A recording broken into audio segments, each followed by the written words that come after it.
Medevac podcast powered by the Robert Irvine Foundation. I'm one of your hosts, David Reid. And I'm your other host, Christian Meyers. Thank you guys very much for joining us today. If you're new to the Medevac podcast, keep in mind there's a price for the show. If you get something out of today's episode, you have to share it with a friend or family member. That's the price. That's what you have to do. You have to do it. We'll check. We're checking. Anyways, our guests today, we have one returning guest and one new guest. We've got Antonio Santana. If you're a longtime Medevac listener, he was one of our very first guests. Yes, sir. Antonio spent a little time in the Marines and then became a narcotics detective, wrapped up his service, and then ended up getting into nonprofit work. Yes, sir. He now runs Frontline Strong. It's a fantastic nonprofit helping military veterans as well as first responders with free therapy. Then we have Tiffany Juarez, who's the CEO of Battling Minds and a licensed social worker. She is the head of Frontline Strong's therapy programs, Yes, and they sir. kind of mesh together. We're going to Yes. talk about that today. So thank you both for being here. Welcome. Thank you, guys. Thank you all for having us, brother. Thank you so much. The last time that I was on here, it really sparked a fire in me. So that's kind of one of the reasons why I kind of started all of this after all our podcast. I realized I needed to do a little bit more. So Yeah. I want to say thank y'all for that. Yeah, of course. I think that's what it's all about, is just inspiring others, educating the public, and doing what's right. Yeah. For our veterans and first responders at the end of the day. And I think initially, whenever I left y'all's podcast, like I felt like there was more that needed to be done, and as well as when you have kind of like that fire inside of you that says like, hey, I feel like I need to be doing more, especially if I see that there's a problem.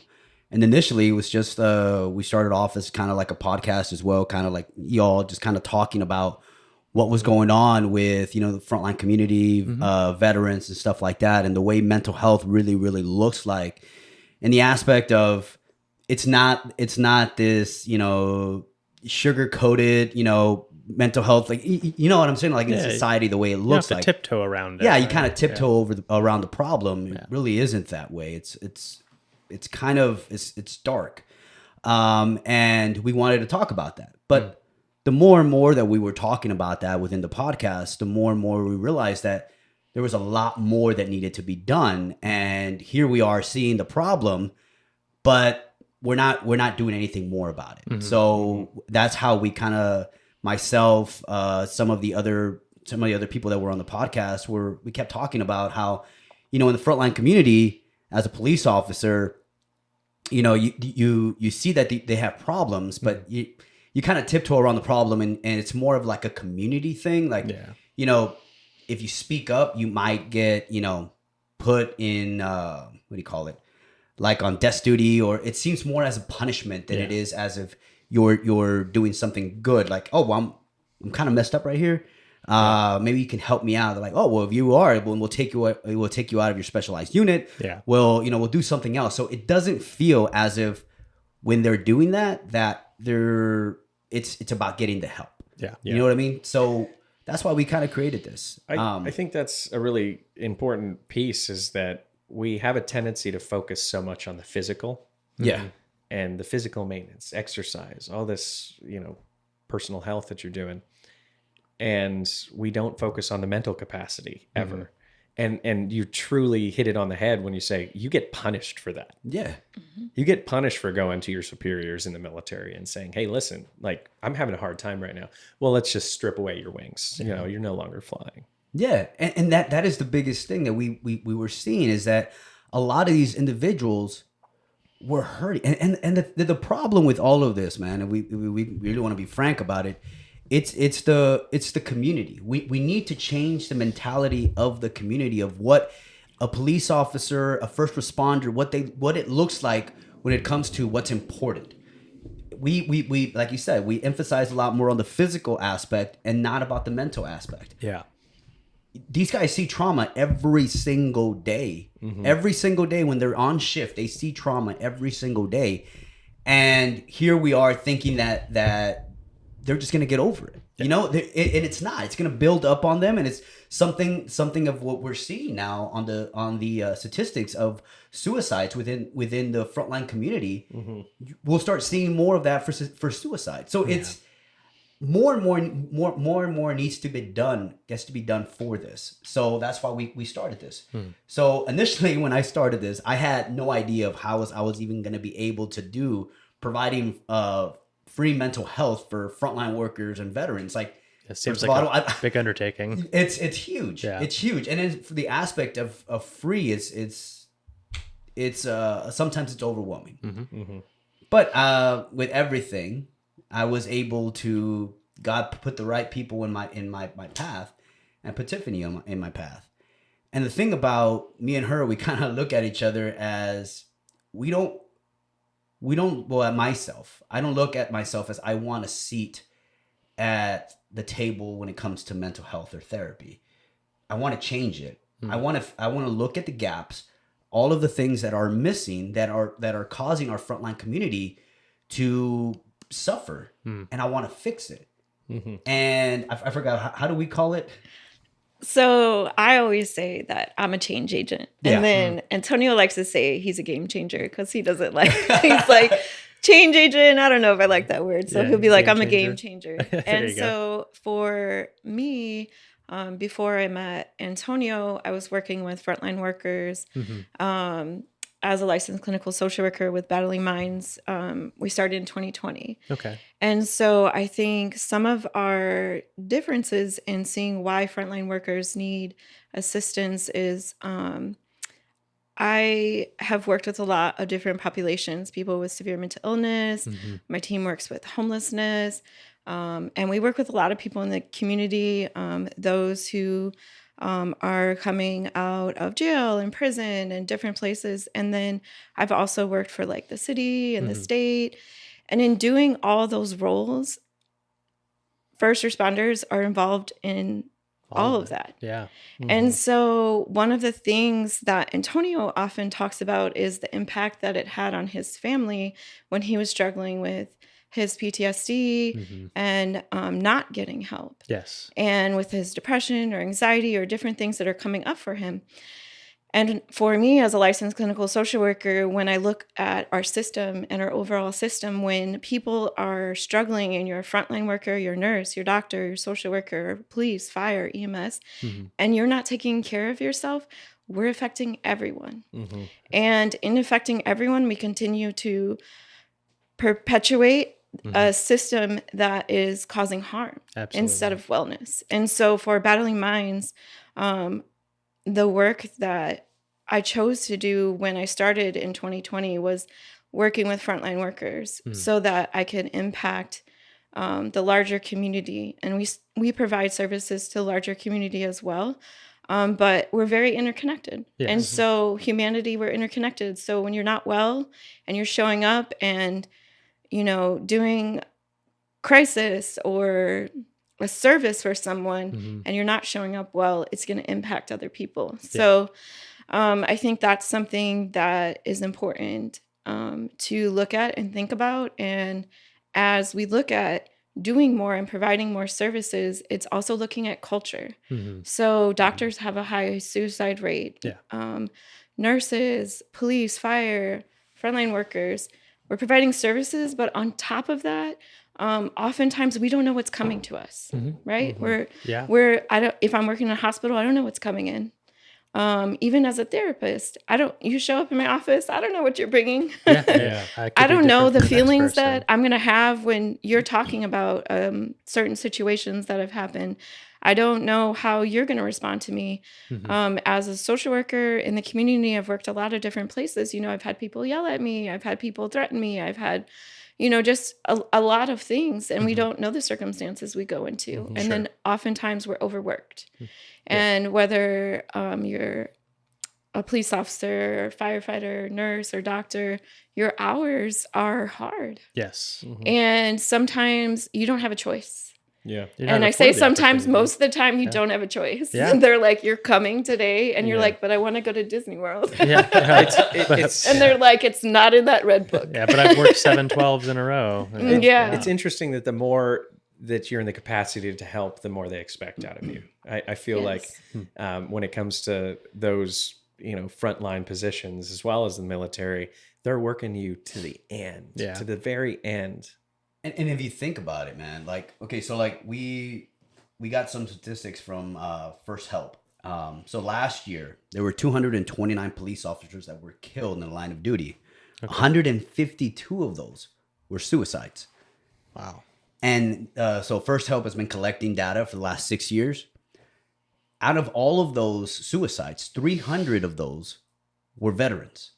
So it's not that, you know, we're leaving our uniform, you know, and then that's it. And some of these people are going into law enforcement and they're carrying as well as that baggage that they had from when they were in the military. Sure. They're transferring over into, well, not baggage, I mean, it's that darkness they had from when they were in the military. They're transferring over into law enforcement, as well as I did. When I was in the military and then I transferred over into law enforcement, I still had that. I still had those issues that I wasn't working through. And these are the numbers that we have to look at. So if we don't change the culture of what mental health actually is, and if we don't continue the conversation, then these people, these veterans, these people that are suffering are going to continue to think that that is what it is. I tell this to one of my really good friends, because he's like, man, he's like, this is, you know, I'm in pain, I'm in darkness. Like, what else can I do? You know, when he was in these suicidal ideations.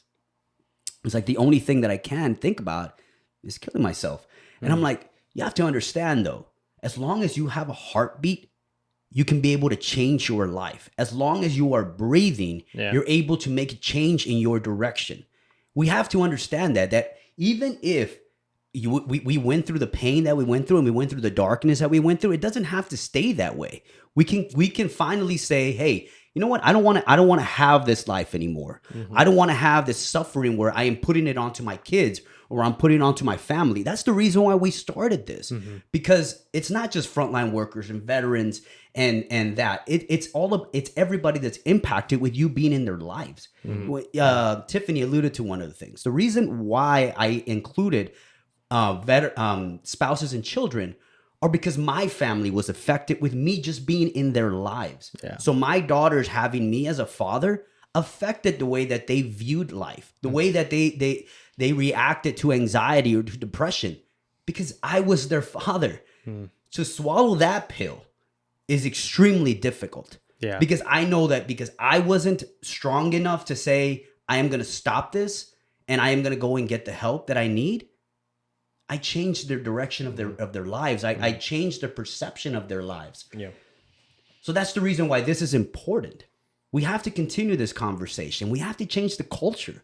That is the biggest thing. If I could change the culture with just doing this and being able to be vulnerable with people, I will continue to do that. And I will freaking shout it from freaking mountaintops. You know what I'm saying? I think it's a misconstrued definition of strength as well that people have. Yes, buddy. And that's what we have to do, is educate the public on, you know, it's okay to show your feelings. It's okay to get therapy. It's okay to ask for help. And we especially push this really hard in the military, and we ingrain this into the soldiers is, hey, suck it up, rub some dirt on it. Right. So my next question would be to you is like, what are some of the disparages or discrepancies that you're seeing in therapy that we need to see improve? So one of the biggest things, and that's one of the things that we talked about. Initially, when we started this program, I was doing unlimited sessions. One of the biggest things is actually looking at the system and seeing why people are not coming to therapy. Okay. So one of the things that we did is we have a telehealth service. So we have that option for them, right? Second of all, is we provided them with a childcare area. So if some of these people want to come and do face-to-face therapy, but they're like, well, I don't have anybody to watch my child. We're able to provide them that. Third of all, is that some insurance companies only provide you with 6 to 12 free sessions or sessions, whatever like that. Yeah, it varies based on the insurance. So we are providing 20 free therapy sessions. So that at least, which is equivalent to like 6 months, right? We talked about 6 months. Yeah. It's bi-weekly for 6 months. So equivalent to like 6 months of therapy. At least these individuals have an idea of where they're at. You know, so that is in when it comes to Frontline, that is what I felt we needed to do to basically reach out to these people and say, look, all of these barriers that you put in front of yourself, we're removing them, and now really it's just yourself and a mirror, and just seeing, do I really want to get the help? Yeah, I think an additional, and hold that thought, is an additional barrier would be who's providing this therapy.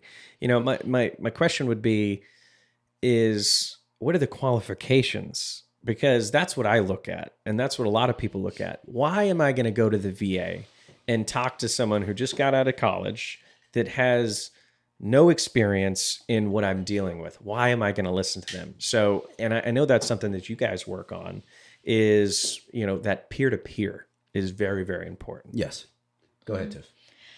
I have some thoughts on that comment. And then I was going to say that I think a lot of people also don't come to therapy because they're like, I've been taught to ignore my feelings. And then because I've been taught to ignore my feelings, I don't recognize that I actually can have control, and I can have control and identify my feelings. And then I can make choices that I want to make rather than my feelings making choices for me. Exactly. And so we're already having a hard time in work because we don't have control, right? Because you're like, you're going to work. These are the hours. This is what you're going to do. You're not going on vacation. And then we also are told, don't talk about our feelings. Don't do this, because if you talk about your feelings, then you're weak or that. But ultimately, if you actually identify your feelings and you talk about these things, then you gain control. Yes. And control gives you options and choices. And then it allows you to have a different mindset. And so I think that's something that people don't think about. They're like, oh, feelings is like hippie or emotional. And Flush it I got to go down. cry in an office or something. No, you don't. You don't. Like, I just need Yeah. you to recognize what's happening with your body. Think about what your feelings are so you can do something about it. Exactly. And then you choose what to do about it. And then even if we look at the military or first responders, like in the military, if you're in a situation and you're able to recognize your feeling and what's happening with your body, then you can choose, hey, I feel anxious, but I need to calm my anxiety down because I have to be focused. And so logically if look at you it. Yeah. logically look at these things and process them, then you can work through them. Yes. And But if you ignore it, if you ignore it and be like, I just don't want to talk about my feelings, then there's a problem. And a big one in the military is stuffing it down with some brown, you stuff know? it down with some brown. Stuff it down with brown. I've got a great fix for this. It's called whiskey. Yeah, Yeah. there you go. Oh, yeah. So That's, so those are the things that, and going back to what you were saying, a lot of Tiffany's therapists have basically the frontline community are the people that have been serving. So they, and she has some veterans as well that are therapists as well. So I think that's one thing, is that it's relatable. They can relate to certain situations when it comes to the first frontline community and the veteran community. And I also think something that hinders people, even though I do have a lot of veterans on my team or people that have been frontline workers or provide services and been out in the field, I think it hinders people to think, I can't understand you because I haven't had your experience. Yes. And so, but I have had feelings of sadness, frustration, fear. yes. Like, so it's all relative. all relative. I can identify with feeling. I don't have to tell you my story, but I can identify with you based on feelings, and I can help you work through what's happening with you. So I Absolutely. could be someone right out of school helping you navigate that. And I also think the other thing too is like people having a choice. Like, right? Do you want to work with a male, a female, Yeah. someone that's a little bit older because you feel like they're more competent, or someone younger, or you just don't care. But I think thinking about your choice and what you want, and then looking for that, and then trying a different therapist. If I'm not the Yes. therapist for you, try someone else. That's a very big one. Like, That's it's a very okay. big one. And I always tell my therapist, and I tell people that come in, like, I'm not for everybody. Yeah. And you that's know, okay. And you're not going to hurt my feelings. Go find the right therapist, because I want you to be well. Yes. Because if you're well, you help everyone. Exactly. Therapy is like dating. Yeah. You know, It is. it totally is. In that what you have to do is you have to find the right therapist that matches who you are. Yeah. And, you know, that frustration that you're feeling in the office, it's okay to have that conversation and say, hey, listen, like this is not the one. I need a more masculine zone, or I need a more, nurturing zone. Yeah. So, But at the same time too, brother, and that's one of the things that we were talking about I think a lot of people, whenever they think about going and talking about therapy and everything like that, sometimes they minimize their story. So say, some individuals were blown up, shot at, or something like that. But in their heads, they think that those are the reasons why you go and speak to somebody. So they minimize their story and say their story is not important because it doesn't look like these heroic people that got blown up and are missing a limb or something like that. Or so they say like their story is not important. So why should I speak up and say something's going on with me? Why can't I just suck it up? But the thing about it is that these individuals are the ones that they really have a lot more trouble speaking up because they feel like their story is not important. Yeah, that's a huge. You get what I'm saying? That's a huge. And the biggest thing is that we have, and that's what I tell everybody is, man, all your story is important. Even if you were going through a divorce, you were in a car crash, you were in through anything, it affected you. It affected you some way that it changed your perception. Yep. So even these people need to understand that their story is important. That the things that they went through in their lives is important. And if it affected them, just speak up about it. Yeah. You know what I mean? Yeah. That, and I think there's a lot of misconceptions with people beginning therapy too. They think that I'm going to go in there, I'm going to lay on the couch, and they expect me to start crying. It's not the case, especially if you go into something like CBT, right? If you start at CBT, the first couple months of your entire therapy, you're probably not going to talk about most of your issues. You're going to be learning tool sets and skill sets on how to navigate emotions and identify emotions and how to navigate that entire area that we've neglected for so long. That, I mean, I think everyone in this room is probably guilty of doing that at one point or another, right? We can be honest. And I think that's a big misconception. People they get scared. They're like, I don't want to go talk to some stranger about my feelings. It's scared, fear of judgment. Yeah, absolutely. But you can enter those scary, rooms and you're gonna learn a lot before you start to open up. It is scary to be vulnerable. Scary. And I think a lot of it is I was talking to one of my buddies about this, and he was just like, man, well, why should I go to therapy? I mean, I'm going to go in, I'm going to talk about the things that I don't want to talk about. I'm going to sit there and talk about the emotions and the feelings that I've been holding back and hoping nobody can see. Yeah. That is the thing though. As long as we let these emotions be hidden in a closet, the more and more they have a control over us. Absolutely. When you grab these emotions and you put them on the table and you say, this is what it is, this is who I am, then they release you. And this imprisonment that we have, and I talk about this a lot, this prison, these chains, these are all these things that we have held back for so long. All of these things that we have shoved into the closet, those are the chains that are holding us back. So to me, as if me going through, and that's another thing that I wanted to say. I'm not saying that I am healed. Matter of fact, my therapist had released me from therapy about a month ago. She said that I was great. And in the back of my head, I'm like, man, I don't feel great, but I guess I'm good. She's telling me I am. Yeah. But I ended up realizing that I'm not. This was 3 days ago. The more you search through the closet, if you will, I love that example. The more you search through it, the more you understand what is in there that needs to be cleaned out. Yeah. So it's very easy to get on this rabbit hole of change that needs to happen, especially as you're doing that therapy for yourself. And the thing is one of the things that therapy allows me to do is that allows me to be honest with myself. And me realizing about 3 days ago that I wasn't good. As much as, yes, his therapist is telling me that I was great, I'm not. And there's a lot of other issues within me that I need to change, that I need to still work on. And so I reached back out. I reached back out to a therapist because I feel that to me, to be the better person I am, I have to be truthful with myself. And a lot of us, we lie to ourselves and say, hey, we're great. I'm doing good. Oh yeah, I might have a little bit of this little baggage, whatever like that, but I'll get over that. But all of a sudden that baggage becomes bigger and bigger and bigger. And now all of a sudden you're an alcoholic, or all of a sudden now you're all in these other aspects because you're not allowing yourself to get past those emotions and work on them. One of the biggest things, anything great in life requires work.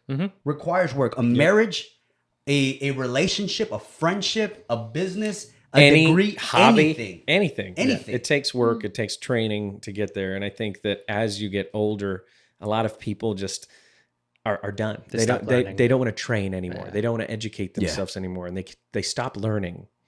And that's the really important thing. You know, this closet reference, I love it to death, and it's really great because you could really get that tangible feel behind it. If I have a closet and I keep adding shit to it, if you ever go into a dirty closet, don't you just be like, oh, this is stressful. Yeah. I'm anxious. Or you're pulling shit out there like, oh, I forgot this was even here. Yeah. I didn't know this was here anymore. Yeah, exactly that. Yeah. And you know, shuffling through that, it takes time. It takes, you know, that discipline to be able to take that stuff out, reorganize it. And that's what you're doing in your brain as well. And most people don't want to do that anymore. Yeah. You know, we're trained not to do that. We're trained not to feel. Right? We're trained not to show personality in public. So it's all about retraining and to say, yeah, it's okay to talk about who you are. It's manly to talk about your feelings. So it's really funny because in the office, Antonio, he's always joking because like in sessions, like if you start crying or telling me really tough stuff, like I can't like start crying or like, it's just, that's not my role. And so a lot of times he'll tell me something. I'm like, oh, I'm excited, bud. And he's like, you don't seem excited. And I was like, I mean, I think this is just like, at this point, like sometimes like I have to like re-engage and just be like a human and not like the therapist mind. And then there's like another therapist, Eric, on our team. So he's kind of similar sometimes. And Antonio's like, I can't read you guys. You have shown no feelings. Really? I hate that because I can't. But we talk about feelings all day and we're like, and I'm so like, you guys I'm go excited. in. Like even when he said, hey, you're going to be on this podcast. And I was like, oh, I'm excited. And he's like, are you? You just had to like train yourself to not show any emotion anymore. Right? Like, and so it's like, oh yeah. Can't you see I'm smiling? Yes. And I'm just like, what? I don't know if you're happy now. God. Can't you see how happy I am? But yeah, man, but that's kind of the reason why we started all this, man. And I think the more and more that like I see the impact of what we're doing in the last, man, how long has it been? Like 6 months? 6 months. Yeah. 6 months. We have about 101 patients already. Yeah. 101 patients. And we've put out about, and I got to ask her about this because I don't want to give up. About 250 sessions. 253 therapy sessions. Mm-hmm. And some of those individuals are spouses of police officers that, you know, that we lost to suicide. Some of the children as well. Yeah. Mm-hmm. And I think one of the biggest things that I've realized when I've spoken to some of these individuals is that some of these individuals that were, you know, in that headspace where they were about to commit suicide was this: nobody's going to really care. They're going to honor me for a couple of months and people are going to forget. Yeah. People are going to forget about me. And that always stuck with me because that's the same mentality that I was thinking when I was on the side of the road. It's like, nobody's going to give a fuck. Yeah. You know, you might, people are going to grieve me for a couple of months, but then afterwards, nobody's going to care.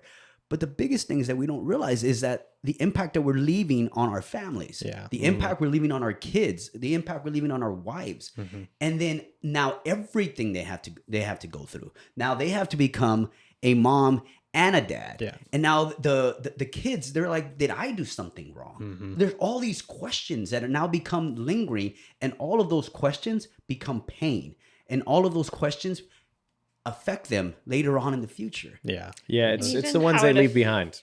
Absolutely. How you affect the community too. Absolutely. So if you, and I know he talks a lot about family, but I think it's very important to understand how, as a frontline worker, someone who's providing services to others, how we impact the community. So, you know, if people have to show up to the scene, people have to manage feelings after that. It could have been someone they worked with. And then even if they didn't work with them, now they've seen that. Yeah. And so now they have to work through that. And then that's trauma for them. Something that they have to go home with now. Yeah. Now they have to go home with that. And then it's hard to not think about those things. And like as a social worker, I'm always talking about how we impact other people and like safety and different things like that. So if I'm not thinking about these things, then I'm not thinking about the wider community and the people that I serve. Like if I'm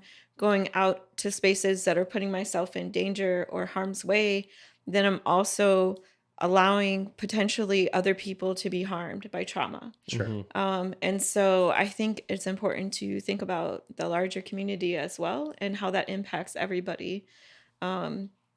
And working on getting help and choosing to find the right therapist, right? And it takes time, but you can find the right therapist, person, get a life coach. I don't care. Talk to somebody.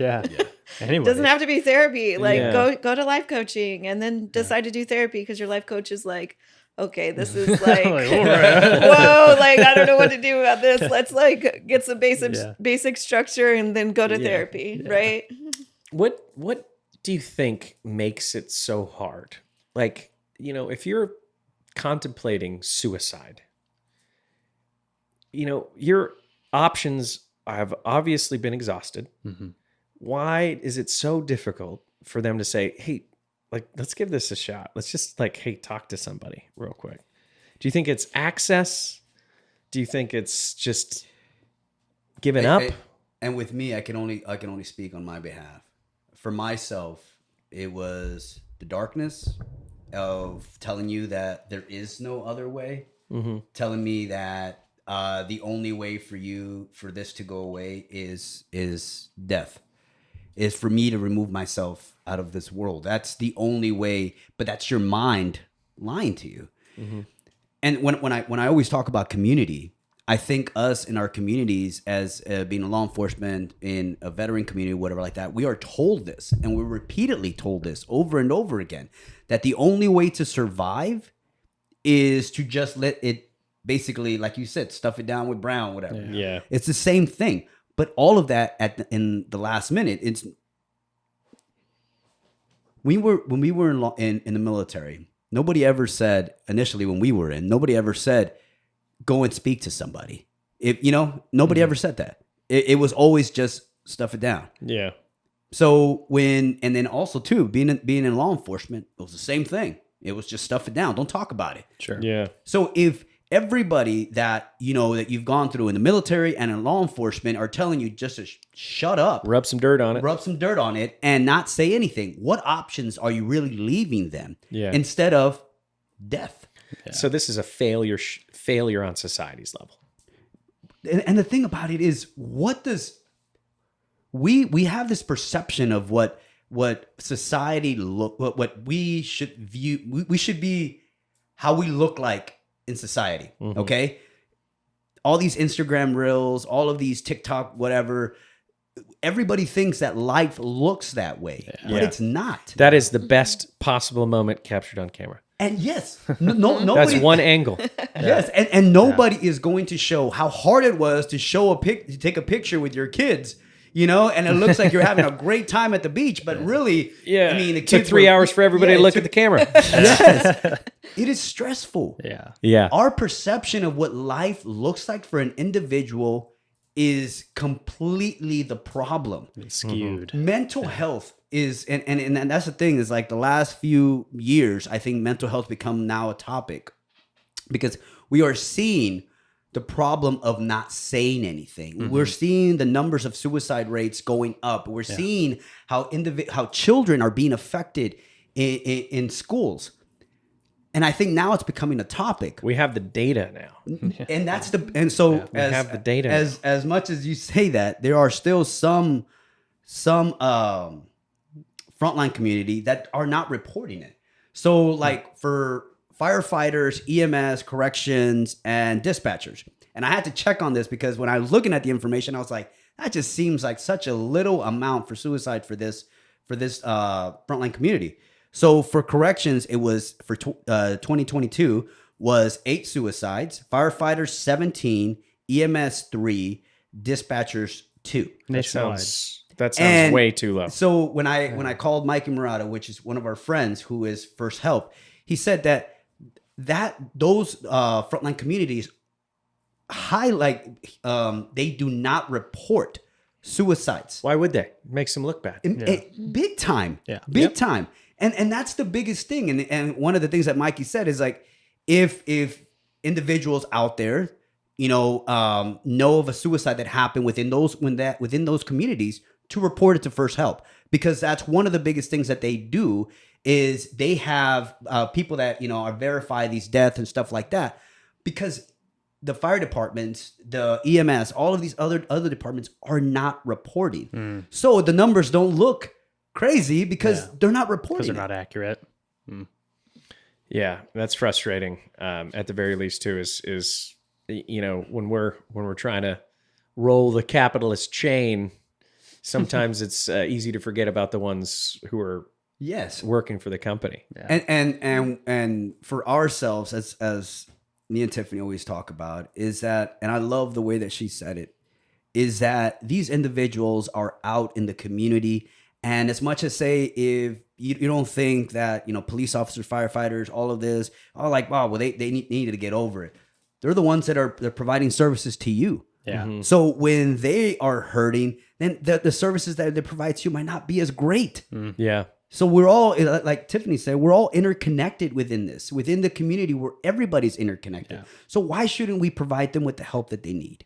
Yeah. It's in everyone's best interest. Yes. Yeah. Well, and I think like when people get overwhelmed, it's hard for them to ask for help. And so they pile on more and they don't want to talk about it. So they're like, what do I do? My finances, I'm struggling with my finances, or I don't have this, or I don't have that. And then all of a sudden it comes to a crisis point where they're like, I have no options. Yeah. Or they did try to get help, and it might not have been for mental health. It might have been for another stressor in their life, and they couldn't find the help. And so when I was working with the city, I worked very closely with SAFE teams, and we work with people experiencing homelessness.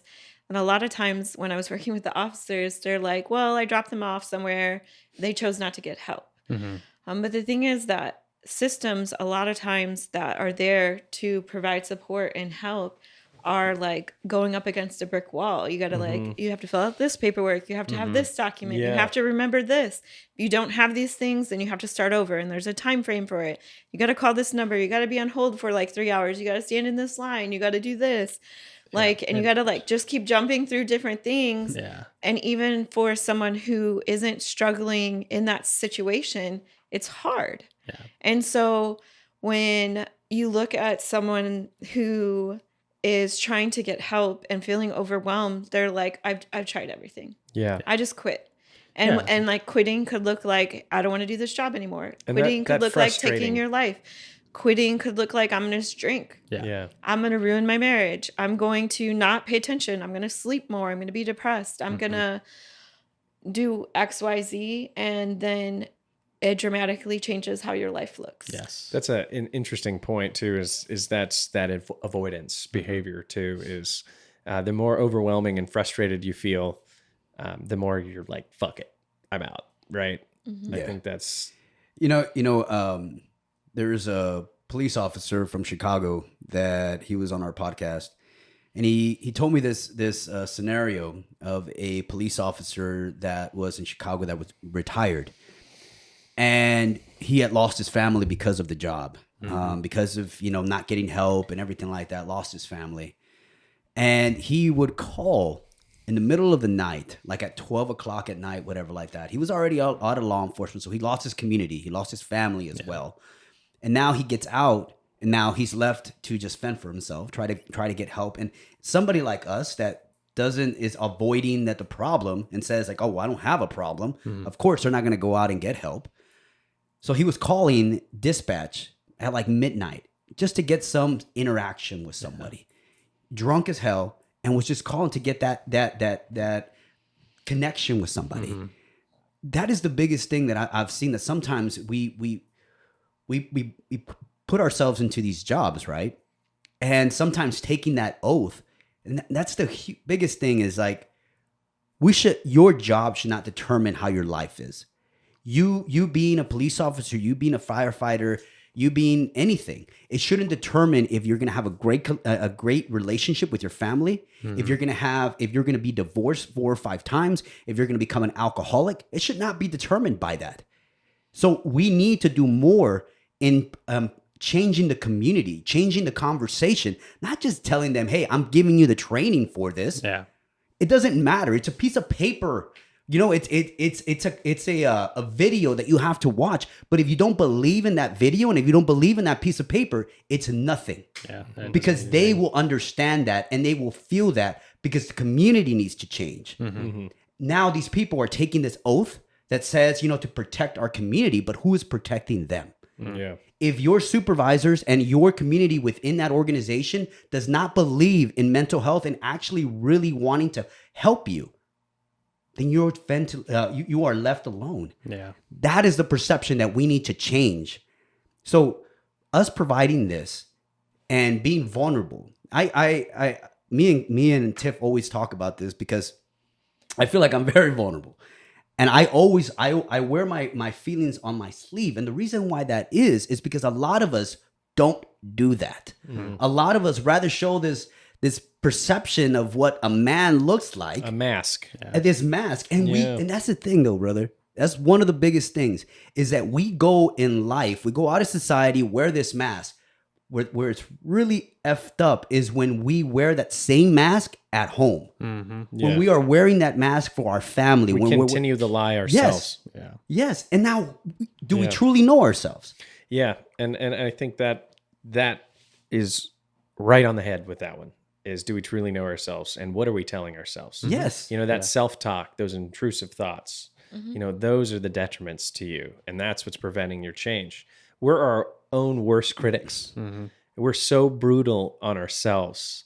And sometimes it takes that third party, you know, conversation or opinion to say, hey, you're doing a lot better than you think you are, you know? Yeah. Yes. But to that point too, knowing yourself and to Antonio's point, so identifying with who you truly are and not being lost in the identity of like that retired police officer who calls dispatch so he can, you know, get a feeling of that camaraderie again. His identity is so wrapped up with I was a police officer. That's how he sees himself, and that's all he's ever going to be. That's all he's ever was. Like, I was a police officer. So when you're no longer a police officer, who are you? And I think that's a big Sense thing. of purpose. Yeah. So that provided his sense of purpose. Surely it surely did. And I mean, we can all speak to that having been in the military. We felt that same thing. I was in the Air Force. I was in rescue. Like, this was my identity. And for me, it was like, from a personal standpoint, like I had so much of my identity wrapped up in being in rescue and involved in this community that I love so dearly. And when I'm no longer in that community, then who am I? Yeah. Right. And I think that transitional point when you're getting out of the military, when you're no longer being a police officer or a firefighter, or if, you know, you have to leave those communities against your will too. A lot of these guys have to, right? Yes. They incur injuries, whether it's mental health or physical injuries, that they can no longer act in these roles. Having an identity outside of that is so important. Having a community outside of that is so important. And there's a lot of ways that we can introduce these communities, but like people have to be willing to expand their horizons a little bit and open their interests up outside of just being like siloed in one little area. I think something else that often comes up when we talk about building community or finding other things to do instead of just like your work and identifying only as your work is like how you see the world. Yeah. So your role in the job that you do affects like how you see the world, right? And the different things that you've seen in the world. Sometimes I've had people come in and they're like, I don't want to go out and be around people because I don't like people, or because I don't like crowds, or because like I might see somebody that I've encountered before that I don't want to be around my family, but I think it's really, really important, and something that needs to happen within frontline communities is talking about from the beginning, like how do I view the world right now as like my first year in the work I'm doing, whether it's nurse, doctor, police, fire. What does the second year look like? What's changed about me? What's changed how I show up in the world? Because when I start to identify these things sooner, I can say, is this how I want to see the world? Yeah. Because just because you've seen something numerous times doesn't mean that that's how the world is. It's just like that's part of your role. And so I've worked in roles where like I've worked for Child Protective Services a long time ago. And so I saw a lot of abuse. And I worked on a specific unit. So I saw that abuse frequently, like every day. But the statistics, when you looked at it, it wasn't happening at the rate that I was seeing it. Sure. So I had to look at that information so that I could filter that and from what I was seeing every day and like take that and then do something with it so that I don't live and change my view of like family or friends being around my kids or that kind of stuff, and taking stuff as awareness and looking at numbers. You know, I have a lot of veterans or frontline workers to be like, I'm going to sit in a particular place in a restaurant, right? Yeah. So do And I'm like, okay, like Hypervigilance. if you're in uniform, sure, you would like to do that. But if you're not in uniform, how many times has something happened your whole life? How old are you? And sometimes they're like, I'm like 47. And I was like, so how many times has that happened? Yeah, They're still like, scared of the dark, huh? 0. Like, And I'm like, I mean, just think about it, you know? It's perspective, I think. And what we're talking about now is living in a life of fear or living in a life of love, right? Or awareness. Because I do think that love comes with awareness. I do think. And like something that I did learn a lot from my law enforcement is situational awareness. Because when I go out with them, they'll be like, "Where are we, Tiffany?" I'm like, they're like, "We died." Yeah. And then I was like, You "Okay, failed the test. just press the red button." I'm like, I'm shoot. falling. So like, but situational awareness is important. So the things that you are aware of that maybe some other people aren't aware of, like take that into account, be aware, but don't live in fear. Yeah. Like, and don't take what you do on the job and then be like, this is how I live personally. Yeah. And then point. I also think like we have different perspectives on like why I'm doing the work, right? Because I think about I'm thinking about the larger community, and he's like, I need to protect people, right? And I'm like, I want to protect everybody, right? And that's like our different perspectives on things. And I think one of the ways that we can protect, regardless of who it is being aware of how we see the world. And then being like, is this how I want to see the world? Is this accurate? Doing some research. Like, are the statistics correct? I can say, oh, this is true. And I'm like, let's look at the numbers on that. Yeah. You know, some or reality, even questioning like, has anything ever happened to you at a restaurant? Absolutely not. Okay, so let's look at that. Like, and let's look at statistics on that. And then let's question ourselves. Yeah. Sure. I think a big point that, you know, some of the topics I've been discussing over the last few months is just reevaluating your goals too, you know, and like in the military, yes, situational awareness is important. You know, where's the exits, blah, blah, blah. You're very right in the fact that, how often has the armed intruder came into the restaurant, right? Not very often. But, you know, I always chalk that up to, that's good training too. Being situational aware is very important, but letting it control your emotions is where the problem lies. Yeah. You know, I could be aware and have a good time in knowing my exits, but I don't have to expect the bad guy to walk through the door at every point. Yeah. You know? Yes. And one of the things you said about goals, sometimes when you're in darkness, you don't even know what your goals are.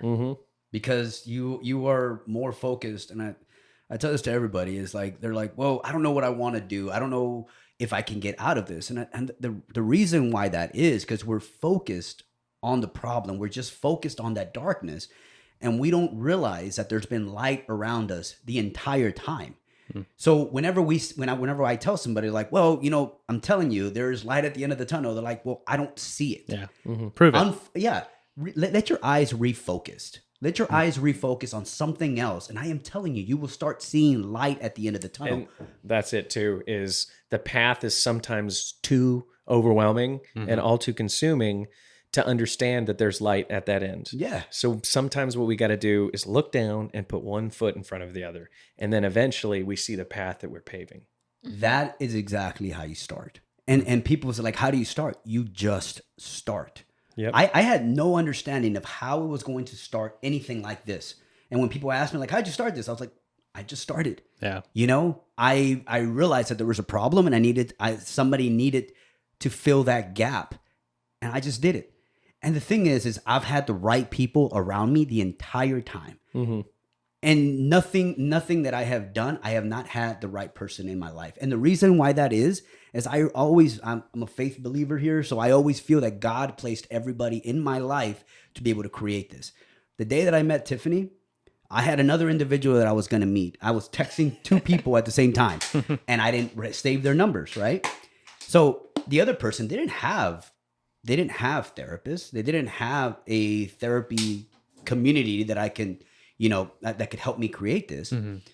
And when I ended up meeting up with Tiffany, and I was just thinking, oh, well, I'll meet this person. I met her up, and I'm like talking to her. I'm like, holy crap, this is not the person that I thought it was going to be. Mm-hmm. And when I started talking to her, and I started giving her like, okay, this is what we want to do, blah, blah, blah. She's like, oh, I can do that. I got therapists. I was like, holy crap. God placed the right people within my life to be able to create this. Yeah. And I'm not saying that everything that I've done is because of pure will and myself. It's the right people around me to be able to create this. And I think that the reason why that is because there's a bigger purpose for what this is. Mm-hmm. That purpose is to provide light into somebody's life, to be able to give them that perception of one foot in front of the other, of just starting. Yeah. That their darkness is not their end. And that this world, that these lies that have been told to you over and over and again, that is your mind, that they are just lies. And there is a better tomorrow. There is a better tomorrow. And all you have to do is just start. Yeah. Yep. Just raise your hand. That's like with any injury as well, I think something that I do talk about that maybe is a little bit different from like the darkness and light is that like, I want to focus on choices, right? Yeah. And giving personal you power and choices, because you can have darkness and light, and you can be in darkness for a long time. I am not going to promise someone, hey, you're going to get out of this because you show up here in therapy. You might still be in darkness, but you're going to start having choices and more control. And then you're going to understand things. Yeah. Yep. And then you're going to walk to something else. It could be a very dim light. Yeah. Sure. It could be strobe lights. Yeah. It could be like colorful lights that are really cool. I don't know. But there's choices. And with choices comes control and identifying things to help you work through stuff. Yeah. And so I don't know if you're going to have a better tomorrow, but I know that you're going to have choice. And you're going to have the ability to navigate things a little bit different because you can identify your feelings and because you can process things, and you know that you have resources that you didn't have before. Because I don't know what your tomorrow is going to look like. Antonio has been blessed that, in his journey that his wife stayed with him. It was tough, and in his continued journey that his kids are still talking to him and engage with him, and his kids love him, and that's not everybody's story. It's not.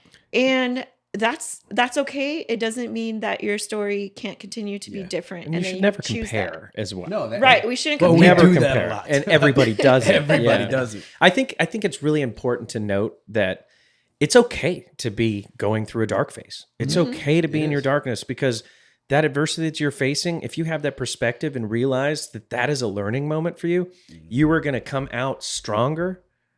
That's the power right there. You take the power back. My brother, you hit it right on the head, brother. That's one of the biggest things that we have to understand, that your darkness, you have to be able to grab that and you utilize it as a learning lesson. So that chapter in your life, and a lot, I have had this one friend of mine, she's like, I just want to forget about these chapters, these past chapters in my life and just push forward. I'm like, why? Yeah. Why would you want to do that? No. Those are learning lessons. Those are vital to the structure of your foundation. And guess what? That is when you are the most yourself. Yes. That is who you are right there. And if you could embrace that and realize I'm learning more about me right now than anything else, the power that you have is incredible. And one of the things that Tiffany was talking about with choices, I think one of the things that you get with choices is you get hope. The more choices you have, especially if they're good choices, like, being more present with your family, going to therapy, working out, all of these other choices that you're putting into your bag to be able to help you go through your dark phases, whatever, like that. it gives you hope. Yes. It gives you hope that this thing that you thought you could never get over, maybe you can. Yeah. You know, maybe there is light at the end of the tunnel. And exactly how Tiff said, maybe it's dim. Maybe it's very, very dim, but you see something. And now you got that hope that you'll be able to get past this. That is the biggest thing. Yeah. That first choice can be really difficult for a lot of people too. You can't sit there and convince your buddies or convince perfect strangers to go to therapy or to start making these right choices for themselves, because it does start with a really big first one, that first personal choice to make the right decision, right? Maybe I shouldn't drink tonight. Maybe I should talk to somebody about how I've been feeling lately. Maybe I should do this. And crossing from 0 to 1 is, I mean, that's huge. That's the hardest part. And there's no way to properly, there's no guidebook for this. There's no handbook for this. If you know someone who's going through this, you can lead a horse to water, but it's their choice to begin making the right decisions at the end of the day. That's the hardest part, I think, too. For the most part too, is, you know, making that choice is, you know, that support system that you said too, you know, having that proper support system around you to help guide that individual to make the choice is paramount. And that's the thing, like in the last few months, like I have been incredibly blessed to have the people that I have around me, to have Tiffany, to have Danielle, to have Eric, to have Jerry, to have all of these people that God placed in my life. Because trust me, man, going through this and building something that I had for one, I had no belief that I could be able to do it. And I always have that secondary person inside me, that darkness person that tells me, like, man, you're not the right person for this. You can't create this. Intrusive thoughts. Yes. All these things that just come into my head to make me doubt Bullshit. if I can even be able to do this. But then I have the right people around me to tell me, no, you do have the right things. You are the right person for this. And that's the thing, is like having a good structure, a good foundation of people around you, and having like, and I'm not saying that my relationship with my wife is 100%, but we have a better relationship than where we were at before. Sure. So communication has been better. Yeah. So those are things that we need to do. And you're right when it says the first step is the hardest part. Taking that first step to be able to say that maybe there is something else. Maybe I don't have to be like this. And that's scary, because all you've always known is your darkness. All you've ever known is your pain. That's so exactly that is extremely difficult, because even though the other side might look greener, the darkness feels more comfortable. Yeah, instant That gratification, pain feels- right? If that I do pain nothing, feels more comfortable, because Usually- you know what that pain is. I You can know stay what here that- all day. Yeah. Yes, you can sit there all day, because you know yourself, what you're going to react, how you're going to react. Yeah. You know how that is, but you don't know how it is to be in these green fields with these trees, and it's all cloudy and it's nice over here. You don't know how that's going to feel, but you know how it is to sit in darkness. You know how it is to feel that, but you don't know how it is to be over here. Yeah. Usually the hardest decision is the one to go after. You know, the hardest thing that you could do for yourself is probably the route that you should take. You know, it's like you said, your reference is like, hey, today, you know, I'm not going to drink today. Today I'm going to make the shake and get to bed at a decent hour. Like that's not comfortable. You know, if you're used to drinking 7 days a week, you know, you're used to polishing off a bottle a night, and making that just a small difference, a small change in your life will have a ripple effect. Yes. You know, and it doesn't have that's the thing, that when people look at I can't see the light at the end of the tunnel, is you're focusing on such a huge, vast goal. Like the light at the end of the tunnel is your completion. That's the journey. Yeah. Right. What we got to do now is focus on the small tasks, right? Focus on the little, and then eventually years go by and you look back and you're like, holy shit. Right. Yeah. I had an incredible change. You know what's crazy? You I'm sorry. Go ahead. It's okay. Also, I think you got to have the right people. So finding the right therapist or support groups. Yeah, I've had that people come structure to that- therapy and they're like, I'm going to start exercising because I need to for this, because maybe they're on admin. And so now they're like, I haven't been doing this and I'm feeling depressed and XYZ.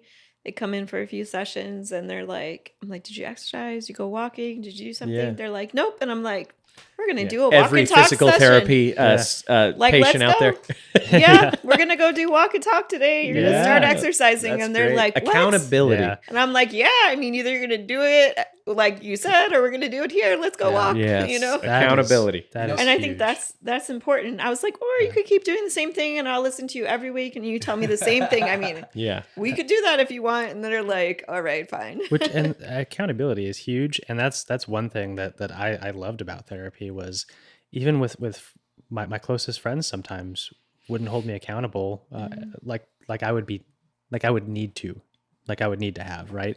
It's not like I asked them for it, but I know my therapist, if I ask them to hold me accountable for something, there's no question, there's no friendship in between me and that person. They call me on my shit. Yeah. And that was the very first thing when I first started going to therapy in 2018. I sat down with I was brand new with a brand new therapist. Actually, she was in her PhD residency.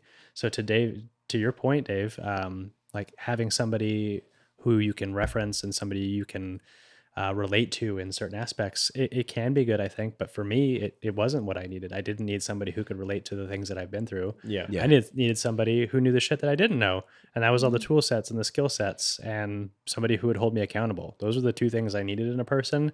And she was that person for me. And Yeah. like I told her, I need you to call me on my bullshit and hold me accountable. And if I fuck up, I need you to rub it in my face, or I need you to belittle me or something. I don't know. Like, be mean to me. I don't know. That's all I know from the military. Yeah. You know, Tell me about my childhood traumas. Yeah. You know what's crazy though? It's that's one of what the things helped, that yeah. you said, polishing off a bottle, or drinking 7 days out of the week, whatever like that. It's crazy how that is more acceptable. Do you know what I mean? Yeah. Like that is more acceptable than going and getting help. Yeah. And that is the community. That is the perception that we need to change. That, okay, so what do I need to do if I need to fix this problem of me feeling a little bit anxious or depressed, or have these symptoms? What do I have to do? Oh, go polish a bottle. Go drink 7 days a week. Numb that emotion. Yeah. And I think that's one of the things that I hated when I started going to the VA. Is initially whenever we started, they were like, okay, we're not going to have a therapist for you for about a month. So let's just put you on medications. Yeah. The medications would drive me absolutely nuts. And that is the crazy. Okay, let's just numb what And you're that's feeling acceptable. right now. Yeah. And that's what it is. They're just numbing you. Mask these problems. They are just numbing you. Yeah. Yeah, that's and that- totally unacceptable. Let's not talk about it. Let's just numb you first, and then you can start talking about it. Yeah. I see this gaping wound you have. Let's put a Band-Aid over it. Come back in a month. I'm like, that's not Like, going to that's do not gonna anything. work. I can't tell you how many times, like still currently to this day, I'll go to the doctor's office and they'll be like, okay, well, here's a prescription. I'm like, you took 3 minutes to triage me. Like, we haven't talked about any of this stuff. And then, it's medications that contradict each other, Yes. and I don't want to, I'm not going to mention any names for sure because I love him because he gives me whatever I want. But, Yeah. I have a mental health provider as well that will give you prescriptions to Adderall and Ambien. And it's like, and it's like, let's boost you up for the day and then knock you out at night. Yeah. And it's just like, okay, where's the time for my mental health? Yeah. Because now we're chemically inducing our brain to hit a different, physiology. And is it the right thing to do? So this medication crisis, the prescription crisis in this country is exactly that. Let's mask it. Yeah. Let's not face it. Let's just So what's Sweep it under the what's rug. the difference Fear of between feelings. alcohol fear and of feelings. and prescription drugs? Just that, What's the yeah. difference? It's Like, the same thing. If you're on It's the same SSRIs thing. for 10 years, it's the same thing as drinking Yeah. for 10 years straight. Like It's the you've same never thing. stopped to take the time to address the actual underlying issues. Yeah. Yep. Like, could you have a chemical imbalance? Sure, absolutely.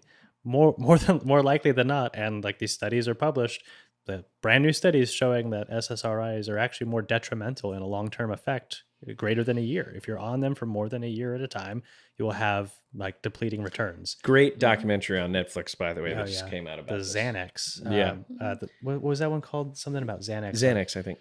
On Netflix, about all the people who were prescribed Xanax over the last 20 years and how once you start Xanax, you can't get back off of it because your anxiety skyrockets. Methadone as well. I Yeah. mean, we're doing this to addicts now. We're taking away what Yeah.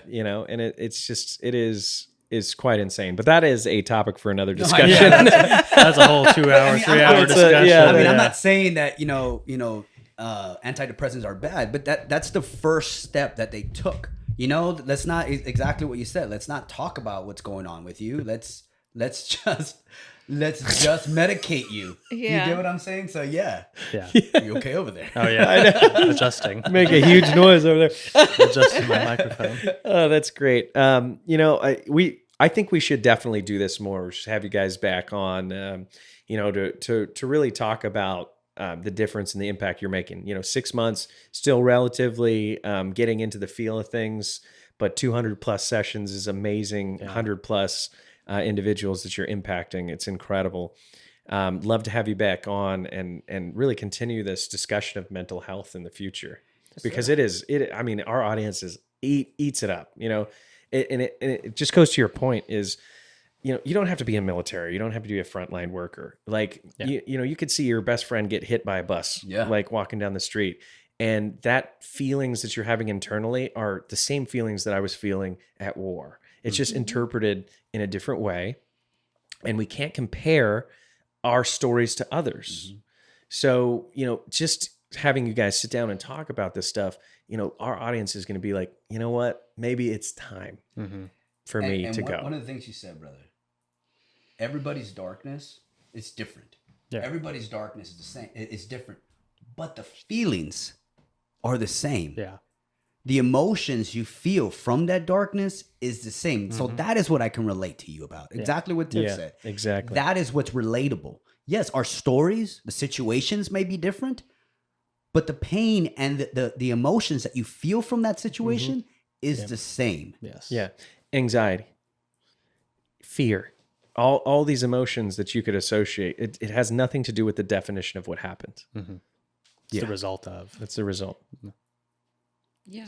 And then as well as like with everything that we've been talking about, so our nonprofit, we pay for all of this through donations. So if any of your listeners would like to donate, they can go to frontlinestrong.org and they can help us continue this mission. Is that just right on the homepage? They can donate directly there? There's actually a link right next to it where it says free therapy. There's a link that says donate. Excellent. And then there it kind of describes on how many people they are actually helping with their donations. So there's like 3 tiers in there that they can do, like monthly repeat donations, whatever like that.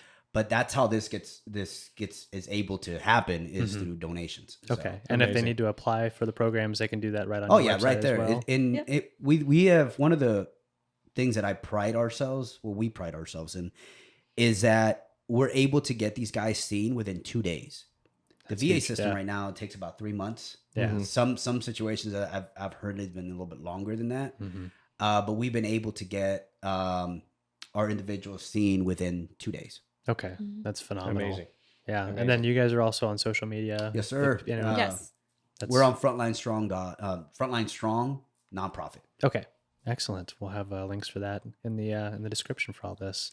Excellent. Yeah, thank you guys very much for joining us today. Thanks for joining. Thank you, brother. Yeah, it's been huge. This has been the Medevac podcast, ladies and gentlemen. If you got something out of today's episode, make sure you share it with a friend or family member. And I'm sure you did, because this was an awesome episode. Do us a favor, go to our Instagram page for our latest Medevac updates. It's just Medevac Podcast.